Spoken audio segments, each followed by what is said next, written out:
Hey, what's up guys? Jaeger from Screencasterz.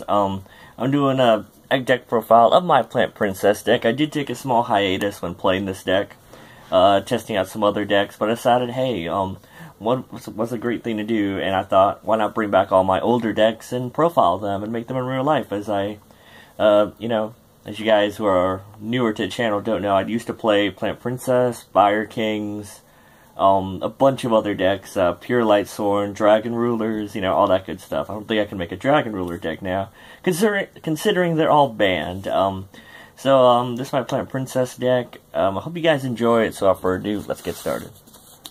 Alright, so first things first, we do 2 Titanial, 2 Talea, and 2 Cherubime. These are the main cards of the deck. I don't really feel a need to change the ratios on this. The 2-2-2 is best. Once again, I don't run Marinia, as I stated in my previous videos on this deck, because I don't really enjoy her effect. Her effect is kind of subpar as compared to the rest. So these are the ones you want to keep, like, at least 2 on the field at all times. You keep them as monsters when you're setting up for your rank 8 Xyz. And once you're ready to go for OTK, you go into Felgrand, Galaxy Eyes, you know how it goes. So this is the Plant Princesses of the deck that we run. The main boss monsters, if you can say that. Onto the Rose Engine, we do 1 Rose Paladin, 3 Rose Lovers,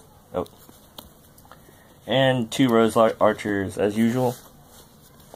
I did bump Rose Lover back up to 3. Let's do it like this. There we go. I bumped Rose Lover back up to 3, mainly because I wasn't maining Super Solar Nutrient, and now that I am, Rose Lover is an amazingly powerful card in the deck. One of the main power plays is to equip a Rose Lover with a Super Solar Nutrient, tribute it to make Lone Fire, bring out Spell Strike by banishing that Super Solar, and then the basic melee plays as that. So there's that. I only do 1 Rose Paladin. It's searchable with Rhoda, so is Rose Archer. But it's only really good to add a trade-in target from your deck to your hand, like a Cherubime, so that's where it really is. I don't really summon it nearly at all. I usually just keep it there to make trade-in always live. Rose Archer is typically there to stop traps. It's a good hand trap. It's also searchable with the Rhoda, which is amazingly great. And we all know what Rose Lover does in a graveyard. You banish her, special summon 1 plant from your graveyard, from your hand. It's unaffected by traps for that turn. Last up, plans to do 3 Lone Fire Blossom and 1 Dandelion. This is kind of self-explanatory. Dandelion is what you usually use Lone Fire to go into when you're setting up your plays. And then Lone Fire, once you already got melee set up, you can go into any of your Plant Princesses. So there's that. You run the max because you can. It's just so powerful not to run max.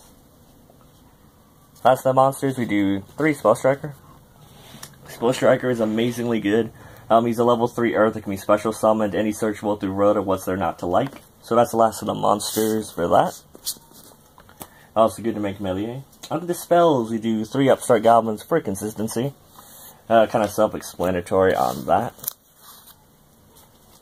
We do 3 Trade-in and 3 Rhoda. Typically, because trade-in, you can ditch any of your Plant Princess in hand. You can bring it back with melee anyway, and draw 2 cards. This is almost always live, especially with the Rose Paladin. Rhoda searches out your Spell Striker, or searches out your Rose Archer, or searches out your Rose Paladin.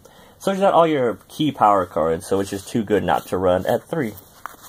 And all these can be used on the spot and banished for Spell Striker. Onto the new card of the deck, we do 3 Super Solar Nutrient. This card is super amazing. 1, you could use it with Rose Lover, and 2, you can use it with the Dandy tokens, which is, I didn't know I could do that, so when I found that out, I had to bump this to 3. Well, from 0 to 3, am I right?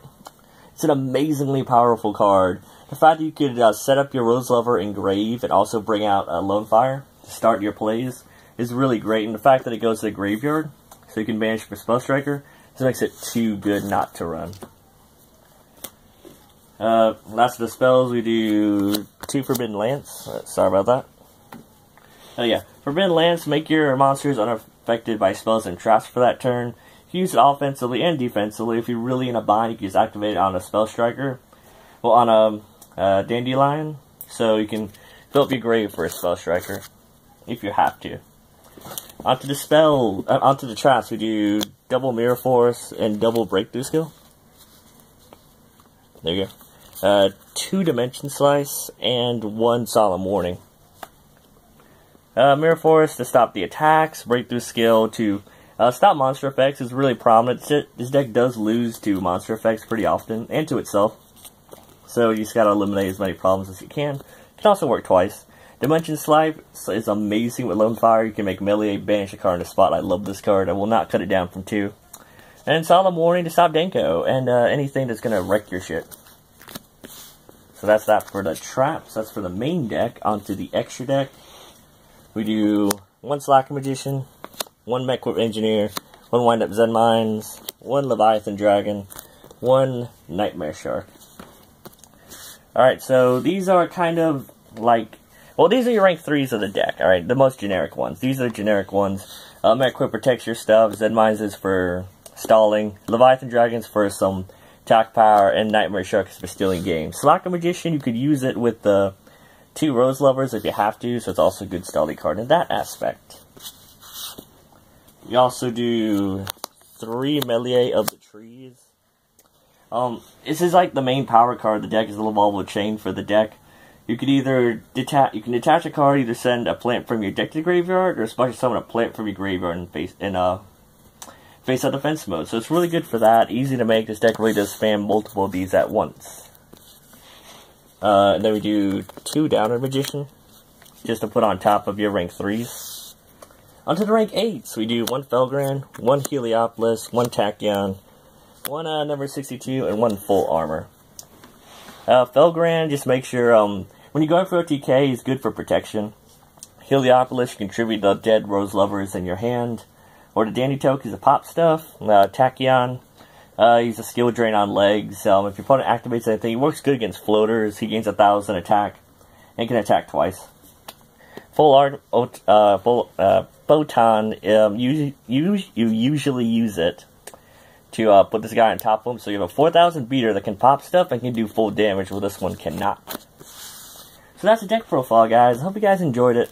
I did put a lot of effort into making this deck. It's one of my favorite decks now. It's Plant Princesses. That's the name of the deck. So I hope you guys enjoyed it. If you have any comments or suggestions on what to add to the deck, please comment down below. Remember to like, comment, subscribe, and we'll see you in the next video. See you guys.